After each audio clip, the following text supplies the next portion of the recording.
Why didn't you go in there with a lawyer or a legal representation? I couldn't afford one, but I thought being honest and open enough would be enough. Carl Henning is not new to experiencing hardships in life. Henning faced adversity at an early age, living as a homeless child in the streets of Gauteng. His love affair with mixed martial arts began while seeking refuge at a gym in downtown Pretoria. He then made his pro debut at EFC in July 2015. But his life took a turn for the worse again after his urine sample came out positive.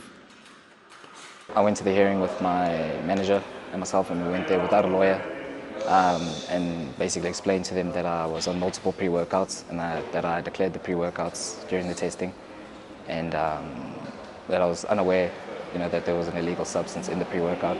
Doping is a serious offense that shouldn't be taken lightly by any anti-doping agency. But a 4-year ban in sport usually equates to an extreme doping violation. So does Henning deserve this punishment? There have been cases in South Africa where athletes were reprieved for doping offences. In 2013, marathon runner Ludwig Mamabolo was cleared after it was found that there were irregularities in testing when both his A and B samples were found positive for methylhexanamine. Surprisingly, chairman of the South African Institute for Drug-Free Sport, Shoaib Manjra, says he's shocked by the penalty imposed on Henning. I think it's a pretty harsh penalty, but as I said, I don't know the circumstances of the case. So for me to judge a case without knowing the full circumstances of it and the evidence that was led would be wrong. But on face value, it seems harsh. Manjra has distanced himself from the ruling, saying he wasn't involved in the investigation process involving Henning.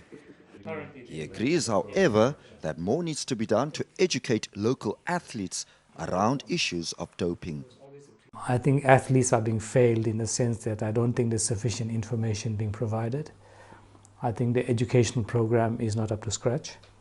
And I think a large part of that responsibility falls on national federations, who should be doing much more to educate their athletes. I think SAID has limited resources, and they try to do what they can within those limited resources they have. What are you going to do if you're not fighting for 4 years? What are you going to do for 4 years now? I have no idea. Currently I'm coaching, but I'll have to find something to do. Do you not make enough money coaching to live? No. I was relying on the fighting. Henning has been advised by the head of the South African Anti-Doping Agency to appeal the case. The 23-year-old is now hoping to remain motivated and continue MMA and hopefully avoid living on the dark streets of Gauteng. Ronald Masinda, Cape Town.